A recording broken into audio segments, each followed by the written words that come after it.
Good morning, everyone. Welcome to the Digital Classroom with Holy Heart Schools. Today, we are going to continue with our chapter Earthquakes. In today's video, we will be discussing about the Richter scale and the distribution of earthquake belts. While going through these topics, we will be learning some new words like number 1, Richter scale, a scale used to record the magnitude of an earthquake. Number 2, folding, the process in which due to the compressional forces land gets squeezed. Number 3, faulting, the process of formation of cracks, fractures on the rocks due to the tensional forces. Number 4, seismograph, an instrument used to record seismic waves. Number 5, plate boundaries, edges where two tectonic plates meet. Number 6, diverging plates, tectonic plates that move away from each other and create wide friction on the surface of the earth. Next, we are having converging plates, tectonic plates that move close to each other and may collide along the line. And at last, we have magnitude. The term magnitude refers to the strength of an earthquake. It is a measure of released energy of an earthquake. So now students, please open up your page number 60 of chapter number 8. But before we start with the topic, let's have a brief about today's topic.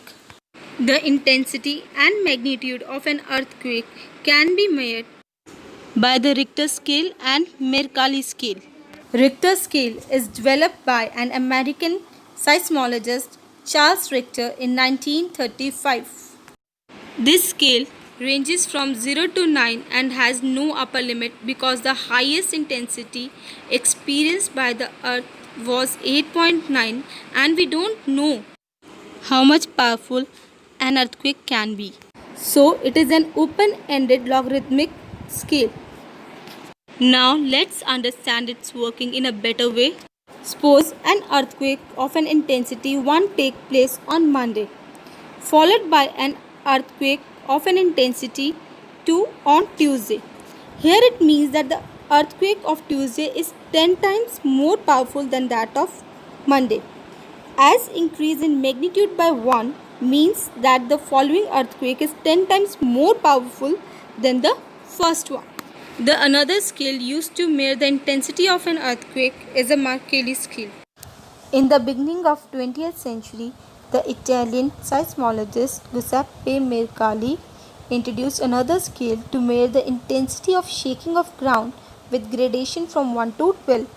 So now let's read Richter scale.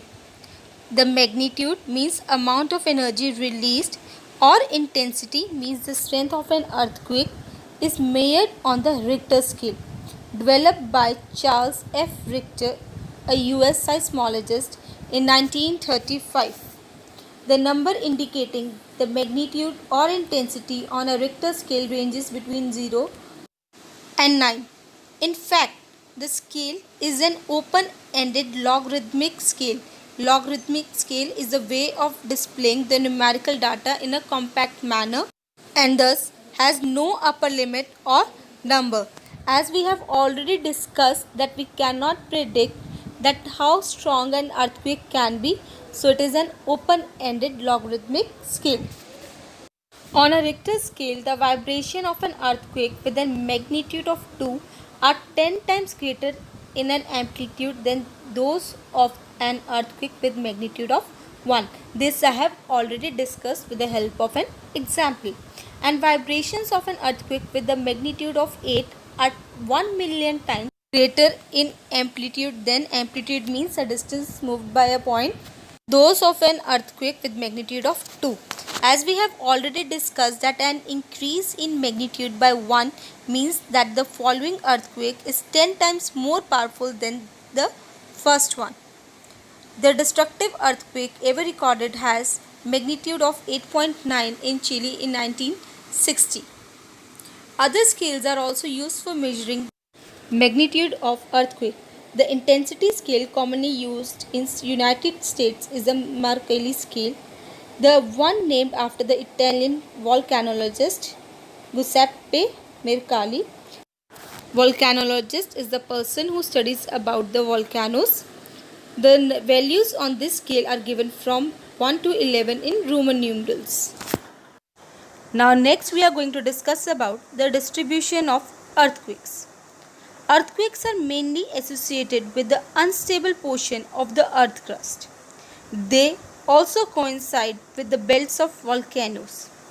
The earthquakes in the world are associated with the regions where there is great tectonic movement, whether it is the formation of young fold mountains, whether the region with the faulting and folding, whether it is an area of active volcanoes, or whether it is a location where two tectonic plates meet. So now let's read. The minor and the less destructive earthquakes occur more frequently, means many times at short intervals, than the major ones. In fact, earthquakes of one kind or other are being recorded almost continuously by the seismographs. It is an instrument used to record seismic waves in the different parts of the world. The earthquakes in the world are associated with the zones, means the areas of young fold mountains. Example, the areas of Himalayas, Andes, Rockies, Alps, etc. The zones of faulting and fracturing means the areas where the plates move towards each other or away from each other. The zones representing the junction of the continents and the oceanic margins. Junction here means the place, line or point where things come together. The zones of active volcanoes and along the different plate boundaries. Plate boundaries means location where two plates meet. For example, the location where Asiatic and Indian plates meet. Now let's discuss main seismic belts. The first one is the Circum-Pacific Belt.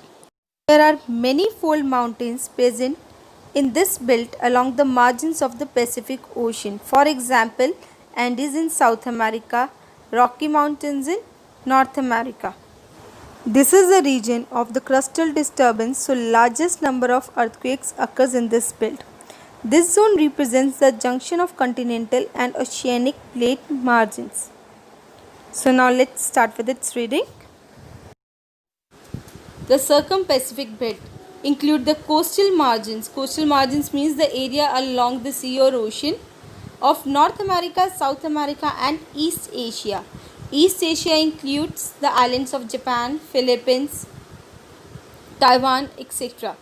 These areas represent the eastern and the western margins of the Pacific Ocean respectively and account for about 65% of total earthquakes of the world. The western marginal zones, which means the western boundaries of the continents, are represented by the Rockies and the Andes mountain chains. Rockies in North America and Andes in the South America. The eastern marginal zones are represented by the island arcs of Kamchatka and Sakhalin in Russia, Japan and Philippines. Now next we have mid-continental belt. The mid-continental belt represents alpine Himalayan chain of Eurasia and northern Africa and the epicenters of East African fault zone. This belt represents a collision and subduction zones of the continental plates. About 21% of the total seismic events occur in this belt. Now let's read. Mid-continental belt includes alpine mountains and their offshoot means branches in Europe, Mediterranean Sea, Northern Africa, Eastern Africa and the Himalayas. The mid-continental belt extends through Suleiman and Kirthar zones in the west. They are in Pakistan, Himalayas in the north and Myanmar in the east. This belt also represents a weaker zone. Weaker zone means where the rocks are less stable than the rocks present in the interior of the continent. About 21% of the total seismic means earthquake events are recorded in this belt. The Himalayan region is a zone of maximum intensity means strength and it is gradually rising at the rate of 5 cm per year. This causes earthquakes in India, Tibet and Nepal. Nepal has witnessed the most disastrous earthquake in April 2015, which is also known as Gorkha earthquake. It killed nearly 9,000 people and injured nearly 22,000 people. It has a magnitude of about 7.8 and its epicenter was east of Gorkha district. Now next we have Mid-Atlantic Ridge. The Mid-Atlantic Ridge is a mid-ocean ridge, a divergent or constructive plate boundary located along the flows of Atlantic Ocean and is a part of longest mountain range in the world. In North Atlantic, it separates Eurasian and the North American plates, and in Southern Atlantic, it separates South American and African plates. Plates move in opposite direction from each other, so moderate earthquakes occur in this ridge. So let's start with its reading. Mid-Atlantic Ridge.